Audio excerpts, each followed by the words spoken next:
이제 아비멜렉의 뒤를 이어서 돌라가 일어나서 사사가 되었다. 그리고 23년 만에 죽었다. 또 3절에는 야일이 일어나서 22년 동안 사사가 되고 그렇게 하다가 또 죽었다. 이 그 12장에도 입산, 엘론, 압돈 같은 사사들이 나옵니다. 이렇게 그들이 무슨 일을 했는가 특별한 기록이 되어 있지 않은 사사들을 이제 소사사다 그 이야기합니다. 왜 이 사람들의 한 일은 기록되지 않느냐 하면은 성경은 하나님의 그 구속사 어떻게 이스라엘을 구원하고 세상을 구원했는가 거기에 초점을 맞춰서 기록되어 있기 때문에 그냥 평온한 시대를 지나간 사사들은 이 사람들의 이야기는 그렇게 다 기록을 하지 않습니다. 기록하지. 어쨌든 이들은 아비멜렉의 뒤를 이어서 돌라가 일어났다. 예. 아비멜렉의 뒤를 이었다라고 하는 것은 아비멜렉 치하에서 백성들이 굉장히 큰 고난을 겪고 상처가 있었다 그런 뜻입니다. 그걸 이제 돌라가 일어나서 23년 동안 사사 노릇을 했다라는 것은 23년 동안 치유를 했다는 거죠. 치유를 나라의 아픔을 치유했다. 또 야일이 일어나서 또 22년 동안 이스라엘 사사가 되었다. 그것도 치유했다는 것. 45년 동안 나라가 평안했다라고 하는 것은 아비멜렉이라는 사람이 일어나서 나라를 어지럽혔어요. 어떻게 보면은 반란이 일어나가지고 수많은 사람들이 죽고 우리 구절에도 나오지만은 뭐 망대에 불에 타서 죽고 뭐 아주 요란한 일들이 많이 일어났어요. 그러면 가족들도 죽은 사람도 많을 거고 성도 불타고 나라가 막 쑥대밭이 되었겠지 않습니까? 그걸 두 사사가 45년 동안 치유하고 하나하나 회복해서 3절에 보면은 4절에 보면은 야일에게는 30명의 아들이 있어서 어린 나이 30을 탔고 성읍 30을 가졌는데 그 성읍들은 길랏 땅에 있고 오늘까지 하봇 야일이라 부른다 그랬습니다. 이건 이제 자세하게 이야기가 되어 있지 않지만은 이 그 글로 쭉 읽어보면은 굉장히 평안했다는 거죠. 그래서 오늘날까지도 그 땅의 이름은 그 성의 이름들은 하봇 야일이다. 야일의 동네다. 그렇게 부른다는 거죠. 그거는 그만 야일이라는 사람이 평화롭게 다스려서 야일이라는 사람을 기억하는 겁니다. 기억하는. 그래서 우리가 뭐 세종대로 또 뭐 을지로 이랬는 것처럼 우리 과거의 조상들의 영웅들을 이제 기억해서 도로 이름을 붙이는 것처럼 야일의 동네 그렇게 평화로웠다는 거죠. 평화로. 30명의 아들들이 어린 나이 30을 타고 성읍 30을 가졌다라고 하는 것은 이 야일의 30명의 아들들이 굉장히 그 신분이 존귀했고 그리고 성을 잘 다스렸다는 겁니다. 잘 다스려서 길라 땅에 있는 그 지역을 하봇 야일의 마을이다. 소문이 나타나지. 특정한 지역을 야일 가문이 다스리는 땅이다. 그렇게 했다는 겁니다. 이 사사라고 하는 것은 재판하고 나라를 다스리는 거거든요. 재판도 잘하고 나라를 잘 다스렸다. 평안하게 했다라는 겁니다.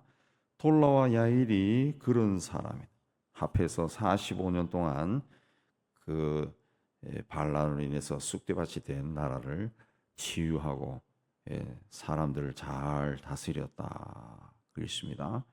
이 기록에는 뭐 불과 4절밖에 5절밖에 안 나오지만은 이 5절에 그 품은 그 뜻이 그런 깊은 뜻이 있다라는 겁니다.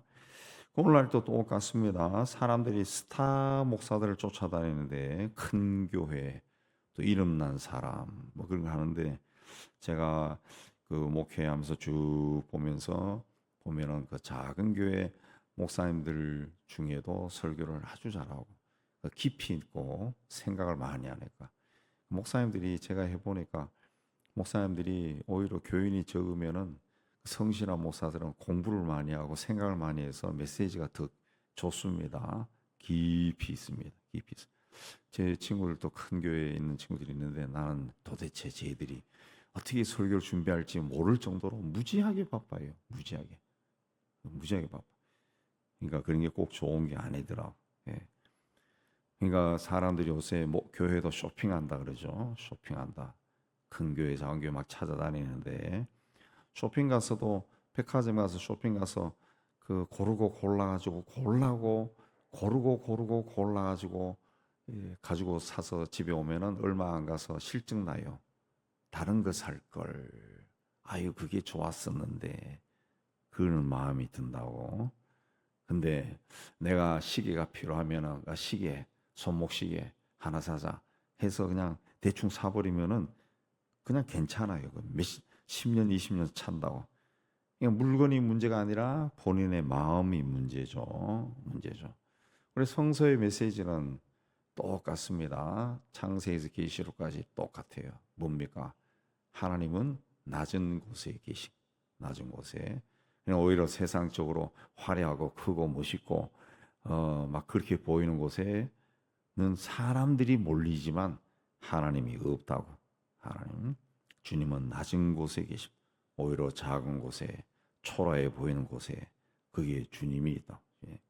제가 아는 분도 그 공부를 잘해가지고 남들이 다 하는 그 대학 나오고 고시 합격하고 판사도 하고 법원장도 하고 그러는데 네. 은퇴한 후에 어떤 계기가 되어서 그 노숙자들 섬기는 식당에서 앞치마 두르고 봉사하면서 자기가 정말 이제 인간이 되었구나. 자기는 과거에 너무너무 교만했다. 나는 정말 인간이 된 것 같아. 그런 고백을 하는 사람도 봤어요. 그러니까 낮은 곳에 주님이 있고 낮은 곳에 은혜를 준다. 돌라와 야일은 그냥 살다가 죽었다 그랬지만은 그 시대를 계산해 보면은 굉장히 참혹했던 시대를 살았던 사람들을 치유한 거라. 우리나라가 이제 그 남북이 통일이 된다든가 혹은 북한에 어떤 변화가 일어난다 그러면은 그 다음에 그 나타난 그 어떤 지도자가 북한의 뭐 김시일가 아닌 다른 사람이 나타났다. 그리고 그 사람이 개혁과 개방을 해서 나라를 부흥시켜 나간다. 그러면 그런 사람들이 돌라와 야일 같은 사람이죠. 그 80년 동안 그 인간은 답지 않은 삶을 살았던 사람들의 마음을 치유하고 회복합니다. 그 쉽지 않죠. 그야말로 북한도 그 사는 사람들도 사람이기 때문에 자유에 대한 열망이 막 터져 나와서 혼란스러워질 겁니다. 굉장히. 근데 그런 걸 치유한 거죠. 이 돌라와 야일이 그런 혼란한 사람들의 마음을 다독이면서 치유를 하는 거죠. 그러니까 굉장한 능력이 있는 사람들이죠. 그리고 45년이 지나니까 다시 6절에 이스라엘 자손이 다시 여호와 목전에 악을 행해서 이러이러한 신들을 섬겼다. 그 신들 이름이 나오는데 세 보면은 7 신입니다. 7이라는 숫자는 완전수라 그래요. 완전하다, 충만하다, 꽉 찼다는 겁니다. 그러니까 꼭 일곱 신이 아니라 그 대표적인 신들이고 이스라엘 백성들이 45년 후에 온갖 잡신을 다 섬겼다는 겁니다. 온갖 잡신들을 굉장히 많은 우상들을 섬겼다는 거죠. 예. 왜 이렇게 되느냐? 45년 동안 좋은 지도자 밑에서 치유받고 회복되고 다시 풍요로움을 누리기 시작했습니다. 근데 풍요로움 속에는 반드시 악이 기어들어오죠. 틈을 타고 들어옵니다. 사람이 모든 것이 풍요로워지면은 몸만 풍요로워지는 것이 아니라 마음도 풍요로워지고 영도 풍요로워지고 그러면은 그냥 풍요로워진다라고 하는 것은 옷깃을 다 풀어버리는 거죠. 단추를 다 풀어버리는 거죠. 그럼 그 틈으로 악한 영이 기어들어가요. 평온함과 넉넉함 속에 우상이 들어가는 겁니다. 우상이. 네. 요즘 이제 뭐 인구 출산율도 떨어졌지만은 교회 학교가 그 교회마다 제가 우리 교회 모이는 아동들이 한 1,000명 모이는 교회 아동부하고 비슷하더라고요. 그런 식으로 줄어든 이유가 뭐냐? 뭐 출산율 떨어진 것도 있지만은 풍요로워졌기 때문에 그렇습니다. 풍요로워졌기 때문에 그 풍요로움을 유지하고 싶은 거예요. 그래서 주일날 학원 보내고 어딜 보내고 놀러 가고 막 그런 거예요. 저는 집이 좀 멀리 떨어져 있어서 그 금요일 날 이제 집에 갈 때 보면은 저녁 무렵에 집에 갈 때 보면은 그 차가 너무 막혀요. 너무 막혀. 뭐, 예. 외곽 도로도 막히고 하여튼 다 막혀요. 다 막혀. 예. 공휴일이라도 하나 들어가 있으면은 이게 한 25분, 30분이면 갈 수 있는 거리가 1시간이 넘게 걸려요. 도무지 갈 수가 없어요. 갈 수가 없어요. 다 빠져나가요. 다 서울로 다 빠져나갑니다. 다 빠져나가요. 예. 그는 그들 중에도 물론 교회 다니는 사람들이 있겠죠. 충분히 있을 수 있죠. 통계상으로. 예. 그렇게 우상이 들어오는 겁니다. 풍요의 우상이 들어오는 거예요. 그래서 하나님이 진노했어요. 7절에. 그래서 그들을 블레 사람과 암몬 자손 손에 팔았다. 팔았다라고 하는 것은 내버려 뒀다는 겁니다. 관ям에 관심을 가지지 않고 내버려 뒀다. 그러니까 18년 동안 학대를 당했다. 8절에 18년 동안.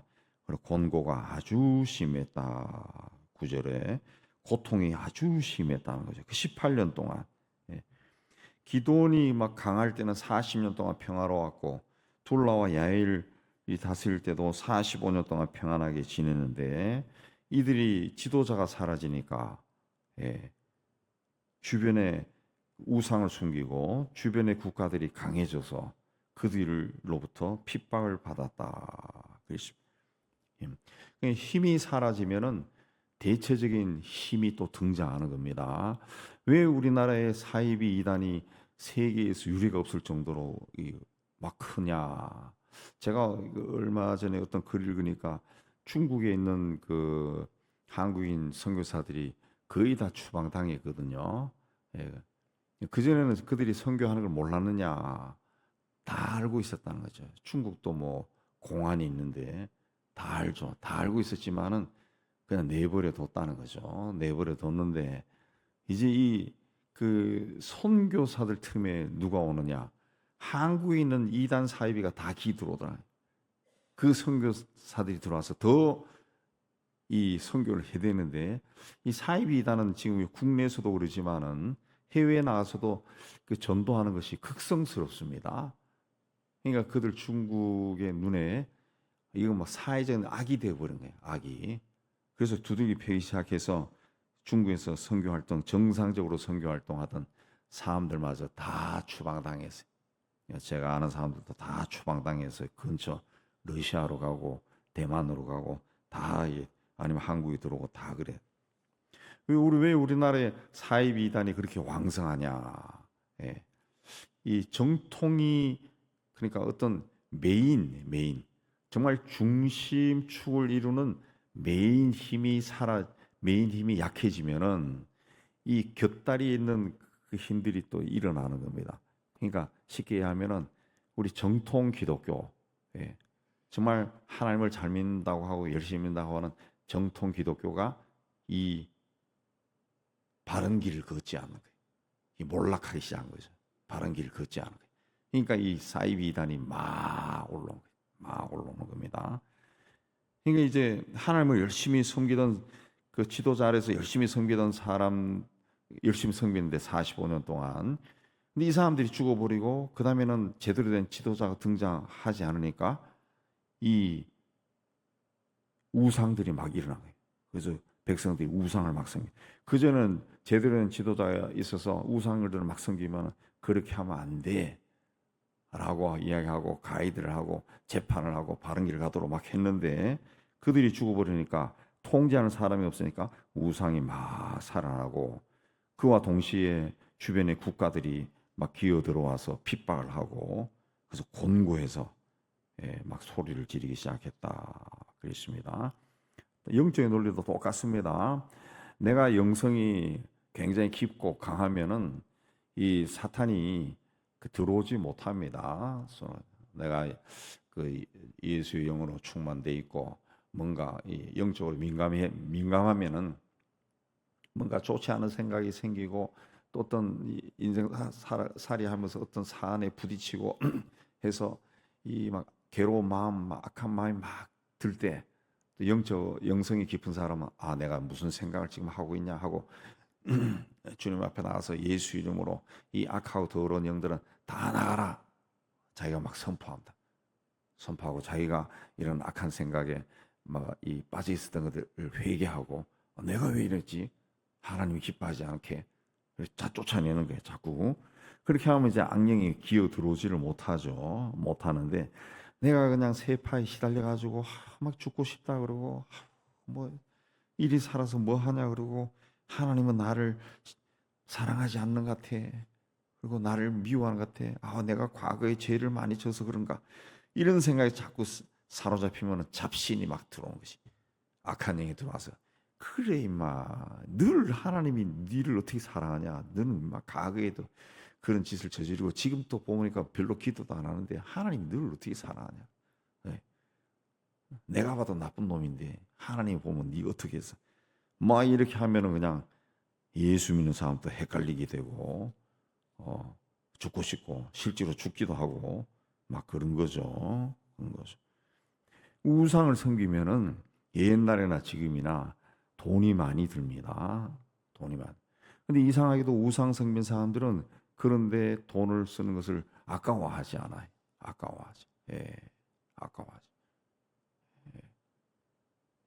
제가 어느 자료를 보니까 그 무당한테 가서 부적 사는 값도 몇만 원짜리 부적은 없더라고. 뭐 결혼하게 해준다는 부적, 그럼 뭐 50만 원. 병 낫는 부적은 100만 원이 넘고, 뭐 대학 입학 부적도 굉장히 비싸고, 부적이 그렇게 비싸요. 부적이 비싸. 근데 그걸 사가지고 간다고. 사가지고 가. 네. 그 비싼 건 1,000만 원이 넘더라고. 굿 한 번 하는데 보통 1,000만 원이 2천만 원입니다. 2천만 원. 근데 그런 거를 한다고. 그런 거를 하고. 예. 그런 걸 해요. 교회에 나간다는 사람들도 그 부적 가지고 다니는 사람들이 있다고. 예. 한다고. 집 지을 때 보면은 그 집에 뭡니까 대들보 올릴 때 거기다가 다 갖다 붙이더라고. 그 굉장히 민망해하는 그런 사람도 있더라고. 제가 그런 데 가서 그 옛날에 예배 드린 적이 있는데 그 업주가 민망해하면서 하는 말이 나는 이런 거 원하지 않는데 이 노동하는 저 사람들이 이거 안 하면 막 공사 중에 무슨 난리가 일어난다 해가지고 어쩔 수 없네요 그러더라고. 그렇게 말하는 사람들이 있어요. 맞아.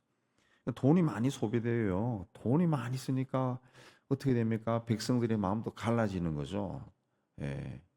자기 뭐 월급 다 기어 들어가고 그러니까 하니까 돈이 막 없어지지. 또 뭘 하려고 그러면 돈이 더 필요한다 그러니까 옆에 사람에게 돈 빌리지. 뭐 이렇게 하니까 막 나라가 막 이 쑥대밭이 되는 거죠. 갈기갈기 마음이 갈라지고. 그 우상을 섬기면 그리 되는 거예요. 우상을 섬기는. 온 동네에 미신 천지고 이상하게 되는 겁니다. 사람들이 폭력적이 되고 폭력적. 예.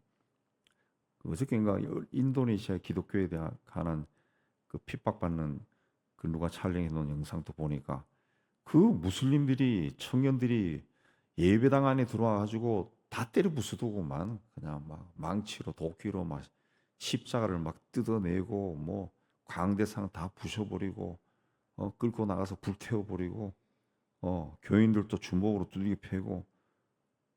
그러니까 우상을 섬기면 사람들이 마음이 악해지는. 동네 사람들도 적으로 여기는 거예요. 그러니까 고난이 심해지는 거죠. 그래서 오늘 우리를 건져내세요. 15절에. 그래. 그러니까 내가 나를 괴롭히는 악을 키우는 겁니다. 내가 하나님 앞에 바르게 서 있고 강하게 서 있고 견고하게 서 있으면은 주변의 악한 것들이 나를 넘보지 못해. 오히려 내가 주변 사람들에게 좋은 영향을 끼칠 수가 있어요. 근데 내가 무너져 버리면은 주변에 있는 그 악한 것들이 막 올라선다. 이단 사이비가 막 점점 커지고. 그러니까 우리나라 이단 사이비가 이렇게 커졌다는 것은 그들이 나쁜 놈이 아니라 이 정통을 쫓는다는 기독교가 그만큼 이 뭐라 의미합니까? 타락한 거예요. 타락한 거예요. 예. 보세요. 어떻게 타락했는가. 주님은 원하지 않는 교회들을 막 짓는다고. 제가 뭐 작은 교회 목사에서 그런 거 아닙니다. 예. 우리나라에 있는 교회들 보면은 여러분 모르는 교회들 많습니다. 유엔 본부처럼 지어놓은 교회도 있고, 예. 뭐 모스크처럼 지어놓은 교회도 있고, 뭐 희한한 교회들이 많아요. 굉장히 많습니다. 어마어마한 건물들이 많습니다. 예수님이 그런 걸 원하셨을까? 여러분 오병이의 기적에도 나오지만은 예수님은 마음만 먹었으면은 천군 천사도 그 군단을 데리고 올 수 있다 그랬어요. 당신을 쫓아다니는 사람들이 오병이의 기적에서 보지만은 몇만 명이 됐다. 몇만 명.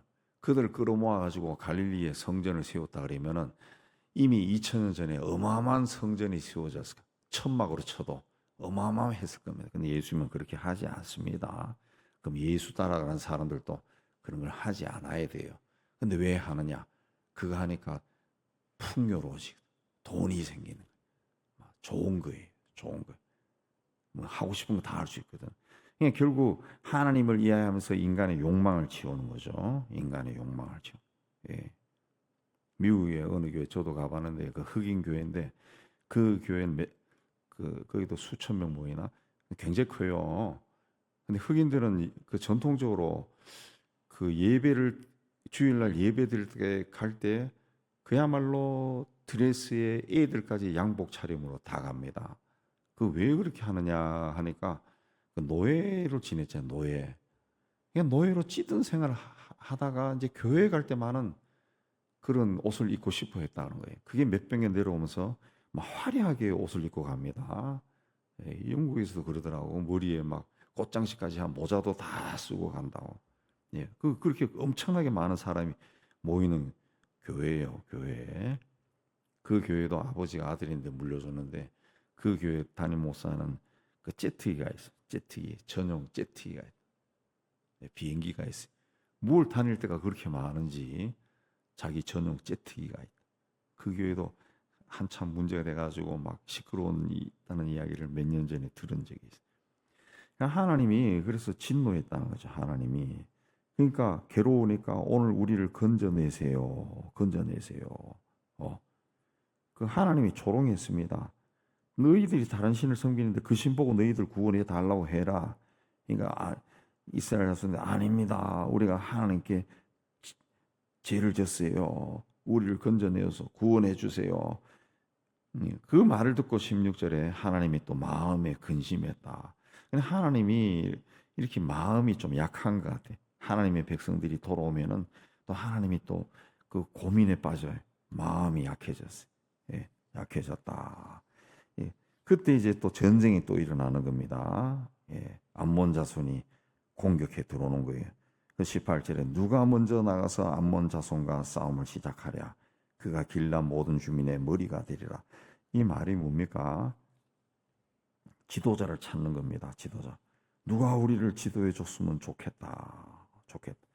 그러니까 아무리 작은 공동체고 큰 공동체고 간에 약해 보이고 강해 보이고 상관없이 리더가 있어요.